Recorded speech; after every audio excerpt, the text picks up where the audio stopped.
Today our topic is, what does it mean to live a good life? A Stoic answer. To live a good life, according to Stoicism, is not about chasing wealth, fame, or pleasure, but about cultivating inner peace, virtue, and wisdom. The Stoics, like Marcus Aurelius, Epictetus, and Seneca, believed that the key to a good life lies in understanding what is within our control and what is not. We cannot control the external world, things like the weather, other people's actions, or whether we get sick. But we can control our thoughts, our attitudes, and our responses to what happens around us. This is the core of Stoic philosophy. Focus on what you can control and let go of what you cannot. A good life, then, is not about having everything go your way, but about how you handle whatever comes your way. It's about finding joy and meaning in the present moment, even in difficult circumstances. Stoicism teaches us to accept life as it is, not as we wish it to be. This doesn't mean we should stop striving for improvement or stop pursuing goals. It means we should do so with a calm and rational mind, understanding that the outcome is not always in our hands. For example, you can work hard to prepare for a job interview, but you cannot control whether you get the job. What you can control is how you prepare, how you present yourself, and how you react if you don't get it. If you are rejected, instead of feeling bitter or defeated, you can choose to learn from the experience and move forward. This is the Stoic way, to focus on your efforts, not the results. Another important idea in Stoicism is the concept of virtue. The Stoics believe that living a virtuous life is the highest good. Virtue means qualities like wisdom, courage, justice, and self-discipline. These are the things that make us truly human and bring us lasting happiness. Wealth, power, and pleasure are not bad in themselves, but they are not the source of true happiness.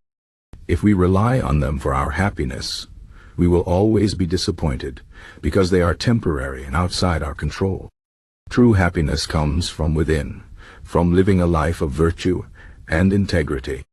For example, imagine you have a choice between doing something dishonest to gain money or doing the right thing, even if it means losing out. A Stoic would choose the second option, because acting with integrity is more important than temporary gain. This doesn't mean a Stoic avoids wealth or success, but they don't depend on it for their self-worth or happiness. They understand that material things can be taken away, but your character and your virtue are yours forever. Stoicism also teaches us to embrace challenges and difficulty. Life is full of obstacles, and the Stoics saw these not as problems, but as opportunities to grow stronger and wiser. Marcus Aurelius, who was a Roman emperor, faced many hardships in his life, but he saw them as a chance to practice patience, resilience, and humility. He wrote in his journal, "The impediment to action advances action. What stands in the way becomes the way." This means that the challenges we face are not just obstacles. They are the path to becoming better people. For example, if you lose your job, instead of despairing, you can see it as an opportunity to learn new skills, explore new possibilities, and build resilience. The Stoics believe that suffering is a natural part of life, and it is not something to be avoided at all costs. Instead, it is something to be accepted and used as a tool for growth. Another key idea in Stoicism is the importance of living in harmony with nature. This doesn't just mean the natural world, but also the natural order of things. The Stoics believe that everything happens for a reason, and that we are part of a larger, interconnected universe. We should accept our place in this universe and live according to its laws. This means accepting that change is a natural part of life. Nothing lasts forever, not our possessions, not our relationships, not even our own lives. The Stoics remind us to appreciate what we have while we have it, but also to be prepared to let it go when the time comes. For example, if you lose a loved one, instead of being consumed by grief, you can choose to honor their memory and be grateful for the time you had together. This doesn't mean you won't feel sadness, but you can find peace in knowing that death is a natural part of life. Stoicism also teaches us to be mindful of our desires and fears. Many of our problems come from wanting things we don't have, or fearing things we cannot control. The Stoics believe that we should examine our desires and ask ourselves whether they are realistic and whether they will truly bring us happiness. For example, if you desire fame, ask yourself why. Will fame really make you happy? Or will it just bring more stress and pressure? Similarly, if you fear failure, ask yourself what is the worst that could happen. Often, our fears are exaggerated, and when we face them, we find they are not as bad as we imagine. The Stoics believe that by understanding and managing our desires and fears, we can free ourselves from unnecessary suffering and live more peacefully. One of the most powerful tools in Stoicism is the practice of negative visualization. This means imagining the worst-case scenario and thinking about how you would handle it. For example, if you are worried about losing your job, imagine what you would do if it actually happened. How would you cope? What steps would you take to find a new job or improve your situation? By doing this, you prepare yourself mentally for the challenges of life and reduce your fear of the unknown.